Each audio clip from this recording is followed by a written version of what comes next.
তালিকাতে আমার সহযোদ্ধারা স্থান পায় নাই, যাদেরকে নিয়ে দীর্ঘ 17 বছর রাজপথে আন্দোলন সংগ্রাম করেছি, খুনি হাসিনা পতিত সরকারের অত্যাচার নিপীড়ন সহ্য করেছি, জীবনের ঝুঁকি নিয়ে আমরা যারা আন্দোলন সংগ্রাম করেছি, আজকে তারা যোগ্য থাকা সত্ত্বেও তারা এই তালিকায় নাম পায় না।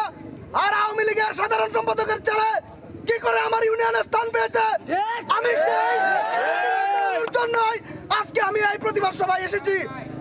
আন্দোলন সংগ্রাম করে মামলা হামলা খেয়েছিল, তাদেরকে অপেক্ষা না করে নতুন নব্য বিএনপিকে আওয়ামী লীগের দালালদের সাথে জামাতদের মিশ্র করে যে সুমারির আবেদন হয়েছে, তার বিরুদ্ধে আমরা তীব্র প্রতিবাদ ও নিন্দা জানাচ্ছি। আমি শুধু ত্যাগী বলবো না, সেই সাথে আমাদের মতো যোগ্যদেরকে বঞ্চিত করা হলো। শুধু যদি ত্যাগী হতো তাহলে বলতাম আমাদের মতো যারা দক্ষ, আমাদের মধ্যে যারা যোগ্য তাদেরকে বঞ্চিত করা হলো। সেই সাথে কিছু আওয়ামী দোসর, আওয়ামী ফ্যাসিস্ট এবং জামাতের কিছু দোসরকে যুক্ত করা হলো। বঞ্চিত